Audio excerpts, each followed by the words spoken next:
Est-ce que ça va? Est-ce que vous qui êtes sous la deuxième tente, vous m'entendez? Est-ce que ça va? Tout va bien? D'accord.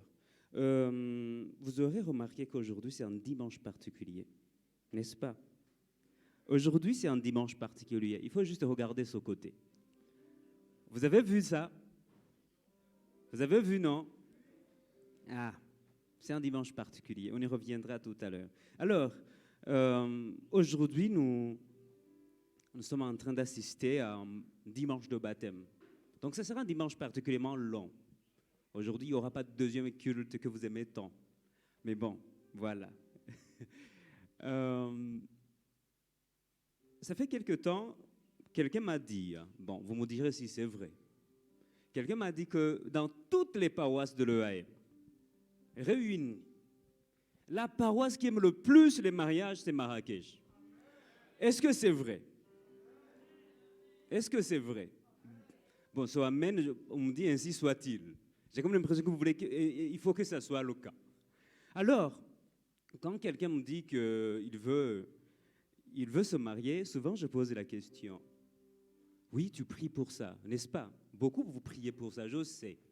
Ne me dites pas trop, bon, moi, vraiment, je sais que vous priez pour ça.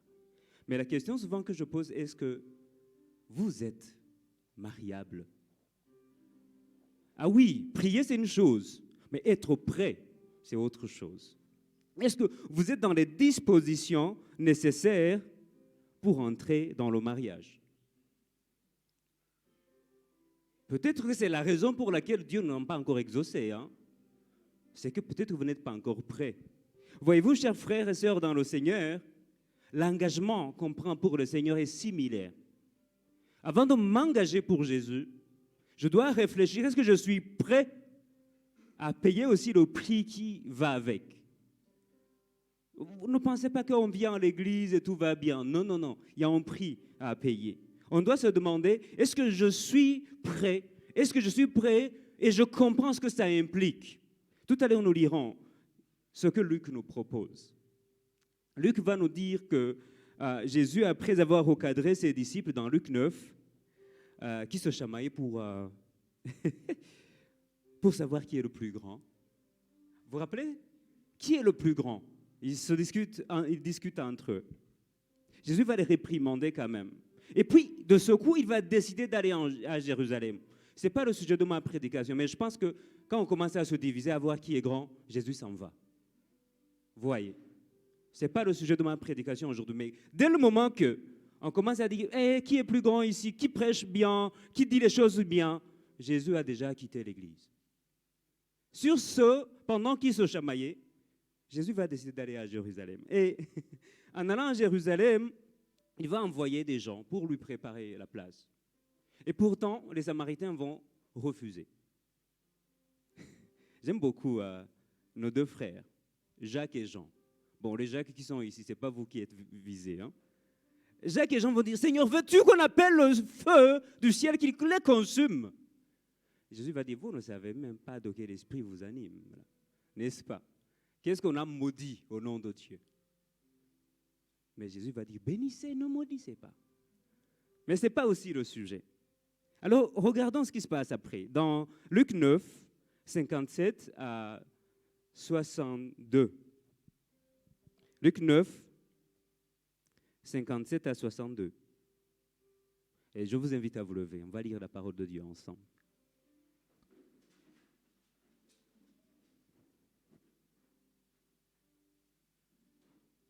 Luc 9, 57 à 62. Au moins aujourd'hui, vous saurez que Luc 9 est parmi les chapitres suffisamment longs dans les évangiles. Est-ce que vous avez trouvé? J'espère que la sono trouvera aussi. Il dit, pendant qu'ils étaient en chemin, après avoir décidé d'aller à Jérusalem et être réprimandés, pendant qu'ils étaient en chemin, un homme lui dit, « Seigneur, je te suivrai partout où tu iras. » Jésus lui répondit, « Les renards ont des tanières et les oiseaux du ciel ont des nids, mais le Fils de l'homme n'a pas un lieu où il puisse reposer sa tête. » Il dit à un autre, « Suis-moi. » Il répondit, Seigneur, permets-moi d'abord d'aller ensevelir mon père. Mais Jésus lui dit, laisse les morts ensevelir leurs morts, et toi, va annoncer le royaume de Dieu. Verset 61, il dit, un autre dit, Jésus, je te suivrai, Seigneur, mais permets-moi d'aller d'abord prendre congé de ceux de ma maison. Jésus lui répondit, quiconque met la main à la charrue et regarde en arrière n'est pas propre au royaume de Dieu. Veuillez vous rasseoir. Voilà. Je voudrais qu'on réfléchisse aujourd'hui sur le thème que j'ai proposé, s'engager à la suite de Jésus, s'engager à suivre le Seigneur, s'engager à aller comprendre et suivre ce que le Seigneur nous donne. Et Luc nous propose trois personnes qui vont essayer de suivre Jésus, essayer d'aller à la suite de Jésus. Je l'ai fait parce que on est en train de parler à ceux qui vont se faire baptiser tout à l'heure, mais je parle aussi à vous qui êtes déjà baptisés et vous qui voulez vous faire baptiser, que vous réfléchissiez ensemble avec moi. Donc ces trois personnes vont essayer de suivre Jésus et regardons de plus près ce qu'il nous enseigne. Le premier va dire « Je te suivrai partout où tu iras ». On y reviendra. Le deuxième va dire « Mais Seigneur, permets-moi d'aller d'abord enterrer mon père », n'est-ce pas? Le troisième va dire « Seigneur, laisse-moi d'abord aller dire au revoir aux miens ». Regardons le premier. Le premier va dire « Je te suivrai partout où tu iras ». J'ai comme l'impression qu'on voit un cortège des gens qui suivent Jésus et quelqu'un dans la foule crie « Seigneur, je te suivrai partout où tu iras ». On est surpris que Jésus n'est pas enthousiaste, n'est-ce pas? On a dit « Waouh, Jésus, même sa présence attire les gens. Ok, quelqu'un veut le suivre. » Il dit « Non, non, non. » Même les renards ont un lieu. Il se propose de lui-même à suivre Jésus. Vous voyez, il se propose à aller à la rencontre. Personne ne lui a demandé. Voilà, Jésus n'est pas emballé par ça. Il n'est pas emballé par cette décision. Pourquoi? La plupart des commentateurs s'accordent à dire c'est un homme qui s'est engagé de plein fougue. Il s'est engagé avec trop de zèle, trop de confiance en lui-même. Il s'est engagé avec un zèle excessif. Il n'a pas calculé ce que ça voudrait lui coûter. Il dit non, Jésus va dire, attends, tu es sûr que tu es prêt? Tu es sûr que tu vas payer le prix? Souvent, c'est ce qu'il est en train de vous dire là maintenant. Est-ce que vous êtes en train de payer le prix de suivre Jésus? Est-ce que vous êtes sûr d'avoir choisi? Vous savez, chers amis, suivre Jésus, ce n'est pas être fan de Jésus. Suivre Jésus, ce n'est pas lui être fanatique. Vous savez, j'ai appris que quand on cite Cristiano, il faut citer aussi Messi pour ne pas avoir de problème. Donc voilà. Que ce soit Cristiano, que ce soit Messi, on est ses fans. Est-ce que quelqu'un fait l'entraînement avec lui? Est-ce que quelqu'un fait le régime avec lui? Est-ce que quelqu'un transpire avec lui? Oui, pour regarder et crier. Bon, peut-être. Mais est-ce que vous souffrez comme il souffre? On est fan. Et souvent, beaucoup de gens pensent que suivre Jésus, c'est en être fan, être admiré, applaudir de loin ce qu'il fait. Non. Suivre Jésus, c'est être dans le jeu. C'est transpirer. C'est abandonner certaines choses. Il dit, est-ce que vous êtes prêts à abandonner? Il dit à celui-ci, tu es sûr que tu es prêt à abandonner chez toi? Tu es sûr que tu es prêt à abandonner cette vie-là? J'ai comme l'impression que Jésus savait où il habitait. Il dit, moi, je n'ai même pas où dormir. Tu es sûr que tu vas laisser tout ça? Jésus ici veut nous dire que c'est vrai, suivre Jésus resterait comme un sans-abri. Manquer de rien, manquer de tout, j'allais dire. Même le rien, peut-être même, on n'en a pas. Suivre Jésus, c'est être conscient qu'il y a un confort à perdre. Malheureusement, souvent, nous venons que pour le confort en Jésus. Et quand on le perd, on dit, ce n'est pas le Jésus qu'on nous avait annoncé. Chers amis, c'est le Jésus qu'on vous a annoncé quand ça sera chaud. D'accord? Quand ça sera chaud, quand le confort ne sera pas là, quand ces amis qui sont là, qui vous entourent aujourd'hui ne seront pas là, c'est le même Jésus.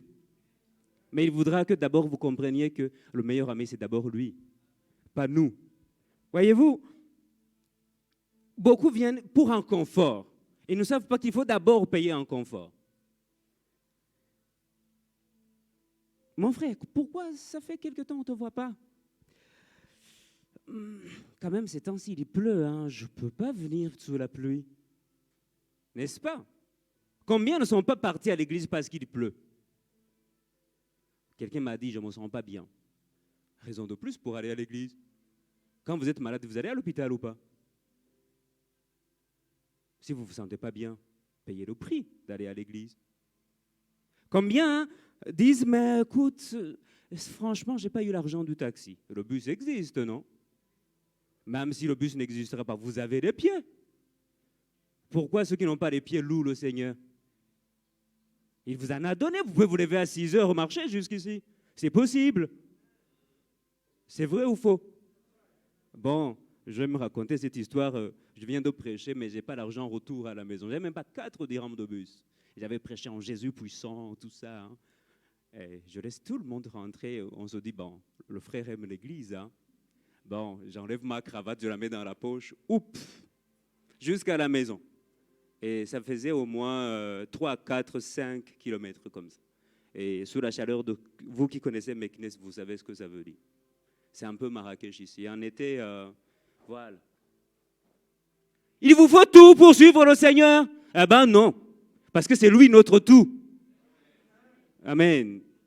Il faut un confort à perdre, il faut quelque chose. Jésus implique un prix. Jésus implique une détermination. Jésus implique un abandon. J'en ai parlé la précédente fois. Il faut quitter sa zone de confort. Ce n'est pas du fanatisme, je disais. C'est un engagement qui comporte des sacrifices. Pierre va poser la question à Jésus, et j'imagine que Pierre avait des raisons. Marc 10, 28 à 31, il dit, mais vous, voici, nous avons tout quitté, et nous t'avons suivi. Jésus répondit, je vous le dis en vérité, il n'est personne ayant quitté à cause de moi, à cause de la bonne nouvelle. Regardez ce qu'il a laissé. Jésus, c'est ce que Pierre a laissé. Il dit, sa maison, ses frères, ses sœurs, sa mère, son père et ses enfants ou ses terres ne reçoivent au centuple présentement dans ce siècle-ci de maisons, de frères, de sœurs, de mères, des enfants et de terres, avec des persécutions en plus, hein, bien sûr, et dans le siècle à venir, la vie éternelle. Plusieurs des premiers seront les derniers, et plusieurs des derniers seront les premiers, nous dit Marc 10. Voici, Jésus sait ce que Pierre a abandonné. Il sait qu'il a tout abandonné, une carrière florissante quand même, même si ce jour-là il avait manqué. C'était un pécheur né depuis sa naissance du péché. Il pouvait essayer encore une fois. Il sait qu'il a abandonné une maison, il sait qu'il a abandonné une propriété pour suivre Jésus. Et Pierre, quelquefois, il s'est dit, mais j'ai tout abandonné, hein. Comment ça va se passer? En fait, Jésus est en train de dire à Pierre, écoute, tu es en train de perdre peu pour avoir beaucoup plus tard. Tu es en train de perdre une vie éphémère pour gagner la vie éternelle. Tu es en train de perdre, tu es en train de tout quitter d'ici-bas, hein, pour tout avoir là-haut. Voilà ce qu'il faut payer. C'est payer un tout petit peu pour gagner plus. Et malheureusement, nous sommes restés accrochés au tout petit peu. On n'a même pas envie de suivre Jésus pour un tout petit peu. Un tout petit peu. Voici le premier a du mal à quitter un confort matériel. Un confort de sécurité matérielle. Payer 150 dirhams par semaine en taxi, en bus pour aller servir à l'église, c'est trop. Et pourtant, vous en avez reçu parce que c'est Jésus qui vous en a donné. Ah oui, souvent vous refusez de le servir avec des choses qu'il vous a données. C'est drôle, non?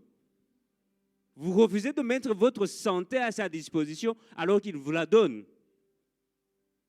Un confort qu'il ne veut pas lâcher. Le deuxième va dire, permets-moi d'aller d'abord enterrer mon père. Voyez-vous, le premier, il a crié tout seul. Mais le deuxième, c'est Jésus qui l'invite. Il dit, Jésus, viens. Il dit, Jésus va, viens, suis-moi. Seigneur, je veux bien. Mais j'ai d'abord des choses à régler. Seigneur, je veux bien, mais je dois aller d'abord enterrer mon père.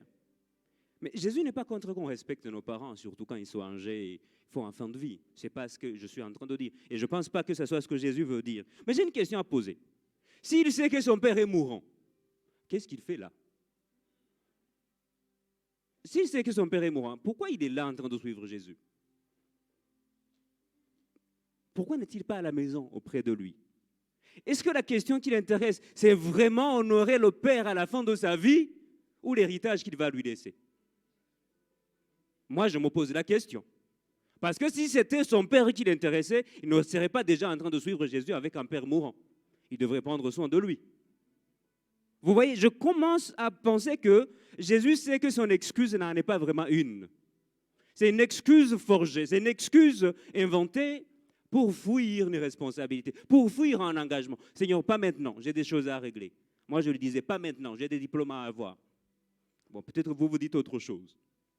Voyez-vous, derrière une excuse apparemment noble, peut se cacher une intention pas du tout noble. Derrière cette excuse apparemment bonne, peut être cachée une raison mauvaise. Il va dire ceci, mais est-ce que c'est vraiment le problème? Derrière ce frère irrégulier, tu lui poses la question, tu dis, ah, trop de boulot en ce moment. Vraiment, désolé, je ne peux pas servir ce temps-ci. Beaucoup de choses à faire. Bon, voilà, trop de révision en ce moment. Quelqu'un même reste vague. Trop de choses à faire. Trop de choses à faire. C'est quoi les choses à faire? Moi, ma question souvent que je pose, nous responsables, président, tu ne vas pas deviner. Hein? Quand quelqu'un vous dit trop de choses. Nous, on ne va pas deviner. Vous êtes sûr que Dieu est d'accord avec vous? Quand vous dites trop de choses à faire, est-ce que Jésus est d'accord que vous avez trop de choses à faire? Snapchat, WhatsApp, TikTok, pas sûr. Ce n'est pas là le trop de choses à faire. Même si utilisez-les au moins pour la gloire de Dieu. Si vous utilisez ces réseaux, au moins que Dieu soit glorifié. Pas pour insulter, taguer indirectement. Je disais, en rigolant avec les futurs baptisés, pas des statuts visés, n'est-ce pas? Quelqu'un se reconnaîtra dans ce que je veux. C'est d'ailleurs la seule personne à voir son statut là. Ah, on le sait, hein? Voilà, nous tous, nous savons que personne n'a fait de statut, mais il y a quelqu'un qui va voir son statut, parce que c'était, n'est-ce pas? Trop de choses à faire. Au fait, surtout, ce qui est surprenant, c'est que dans cet homme qui dit « Seigneur, permets-moi d'abord d'aller », au fait, il y a une contradiction. Est-ce que vous l'avez vu? Il dit « Seigneur », mais il dit « mes affaires d'abord ». Contradiction ou pas? S'il est Seigneur, alors il n'y a pas mes affaires d'abord. Vous voyez? C'est là où se trouve la contradiction. On ne peut pas l'appeler Seigneur et avoir des d'abord personnels. Je ne peux pas dire qu'il est mon Dieu, mais avoir des d'abord à régler personnellement. Vous voyez où se trouve le problème? S'il est Seigneur, s'il est maître, alors c'est à lui de dire quoi faire et quand le faire. Vous voyez, souvent on joue comme ça, hein? On l'appelle Seigneur, mais on fait autre chose. Vous voyez, 2 Timothée, Paul va dire, 2,4, il va dire, un soldat en service ne s'embarrasse pas des affaires de la vie civile s'il veut satisfaire son maître, son commandant. Je ne peux pas, voilà, dire, oui, je te respecte à tes ordres, mais j'ai d'abord des affaires civiles à gérer. Ce n'est pas possible. Je suis engagé, je suis à l'armée. Luc va dire ceci, Luc 6, 46. Pourquoi m'appelez-vous Seigneur, Seigneur, alors que vous ne faites pas ce que je vous dis? N'est-ce pas? Pourquoi vous m'appelez Seigneur alors que vous ne faites rien de ce que je vous commande? Dit Jésus. Il dit, Seigneur, mes affaires d'abord. Jésus est-il votre Seigneur ce matin? Est-ce qu'il est votre Seigneur? S'il est votre Seigneur, est-ce que vous n'avez pas des d'abord qui sont devenus vos seigneurs? Mes affaires en priorité. Il faut que d'abord je règle ça, Seigneur. Il faut d'abord que je règle ceci. Il faut d'abord que oui, je te suivrai, mais laisse-moi d'abord avoir tel diplôme. Je te suivrai, mais laisse-moi d'abord aller plus loin avec cette sœur. Je te suivrai, mais laisse-moi aller d'abord plus loin avec son frère. Je te suivrai, je sais, mais d'abord maintenant, j'ai quelque chose à régler. C'est souvent ce qu'on fait. Oui, au fait, si Jésus est notre Seigneur, son d'abord est d'abord notre d'abord. Amen. S'il est Seigneur, c'est son d'abord qui devient notre d'abord. C'est sa priorité qui devient notre priorité. Et il va dire dans ce passage à celui-ci, ta priorité c'est aller annoncer le royaume. C'est la priorité des priorités. Annoncer le royaume. Le dernier, parce qu'on n'a pas beaucoup de temps, va dire ceci. Seigneur, laisse-moi d'abord dire au revoir. Laisse-moi d'abord prendre congé des miens. En quelque sorte, ici, il veut suivre Jésus, mais il y a un environnement. Voilà. Chers amis, frères et sœurs dans le Seigneur, on ne demande pas la permission, ni aux parents, ni aux copains, ni aux copines, ni aux amis, pour suivre Jésus.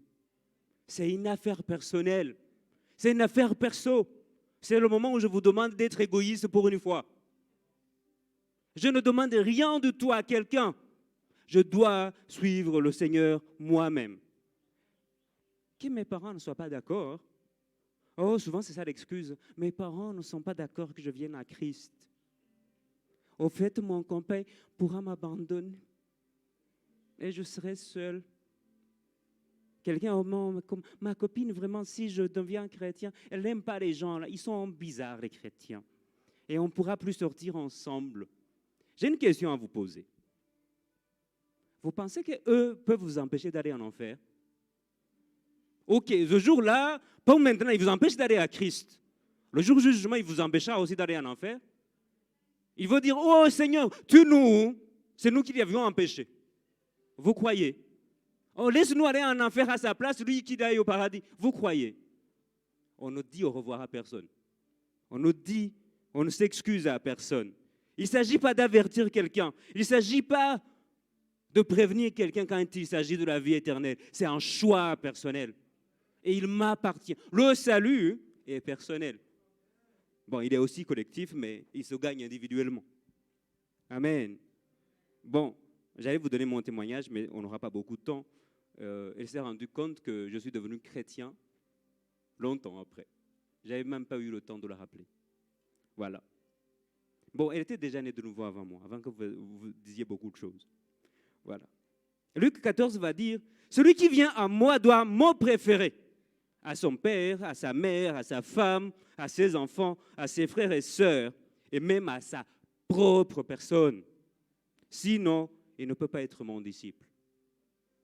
D'abord, ce que Jésus veut. D'abord, ce que Jésus recommande. D'abord, Jésus et d'abord Jésus. C'est celui-là qui peut suivre le Seigneur. Pas une autre relation, pas une autre amitié. D'abord, Jésus. Et dit à sa femme, à sa mère, à ses enfants. Bon, je ne sais pas pourquoi il n'a pas dit à son mari, mais bon, je dis ça, je dis rien. Chers amis, lui, il a le premier problème, c'est qu'il veut d'abord que les gens soient d'accord avec lui. Vous ne pouvez pas suivre Jésus et s'attendre que tout le monde soit d'accord avec vous. Ça ne marchera pas.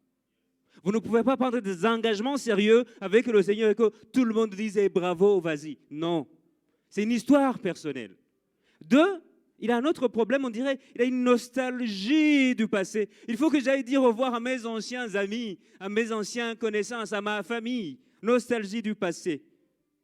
On ne peut pas être nostalgique du passé et être propre au royaume. Ça ne marche pas, les amis. Ah, des fois, j'écoute, bon, on en a rigolé un peu, vous écoutez certains qui passent le témoignage, on se demande si vraiment ce n'est pas comme le peuple d'Israël dans le désert qui se souvient de l'Égypte. Ah, qui pense aux concombres et à la viande douce. Vous voyez, quand il part de son témoignage de sa vie passée, on dirait, vraiment, à ce moment, je vivais. Hein. Vous voyez, et puis quelqu'un d'autre, il va vous dire, heureusement que tu ne me vois pas dans le passé. Hein. Ah, si tu savais qui je suis, moi. Bon, c'est même pas qui j'étais. Hein. C'est qui je suis encore. Et là, il y a un problème. Il est encore nostalgique de sa vie passée. Et c'est quelque part un peu son problème à lui. Heureusement que tu ne m'as pas rencontré quelque temps après, avant. Hein. Moi, là, si je me chauffe, moi, si je me fâche vraiment, tu vas me voir. Hein. Là, on sent qu'il y a quelque chose qui n'est pas encore fini. N'est-ce pas? Philippiens 3, 13 à 14 va dire, non mes frères, je n'ai pas du tout l'impression d'être un homme arrivé. Je ne pense pas avoir achevé la conquête et remporté la victoire, mais je n'ai qu'une préoccupation. Oubliant le passé et le chemin parcouru, je tends de tout mon être, de mon énergie, vers ce qui est devant moi. Les yeux rivés au but, je m'élance vers le prix de la course que Dieu nous appelle à recevoir là-haut. La vie céleste dans la communion avec Jésus-Christ. Paul va dire, non, je ne suis pas arrivé, mais je suis en train de continuer à courir. Faire quoi? Fuir mon passé. Ah, il y a certains chrétiens qui me disent, je vais vérifier si je suis devenu costaud. Ils se replongent dans le milieu du passé. Mes chers amis, voilà pourquoi nous, tout à l'heure, vous le verrez, on prend deux types de Sainte Seine. Vous avez remarqué, non? Le vin et le jus. Si vous avez une faiblesse au vin, Ne prenez pas, s'il vous plaît. Ne dites pas, je suis fort, je vais vérifier si je suis devenu, voilà, non. Paul va dire, je cours, je laisse mon passé derrière. Je garde les yeux rivés sur le but. Le passé est passé, les choses anciennes sont passées, n'est-ce pas? Les nouvelles choses sont devenues la réalité pour nous. Pour conclure alors, ce texte nous invite quand même à la réflexion. Ce texte nous invite à comprendre que nous ne pouvons pas nous engager pleinement si nous n'avons pas réfléchi sur les conséquences que cela va engendrer. Les parents peuvent vous abandonner, la famille peut vous maudire, les amis peuvent vous mettre dans un coin, dans une case, à l'eau spirituelle. Ce n'est pas grave. Donnez les noms que vous voulez. Je sais en qui j'ai cru. C'est la chose la plus importante. Et nous devons réfléchir aussi si nous sommes toujours engagés au Seigneur comme il le veut. Est-ce que nous sommes toujours dans l'engagement tel que le Seigneur le veut? Il n'y a pas des abords qui sont venus après. Il n'y a pas des priorités qui sont devenues pour nous prioritaires. Ce texte aussi nous peint 3 grands obstacles à la suite de Jésus. C'est le confort matériel.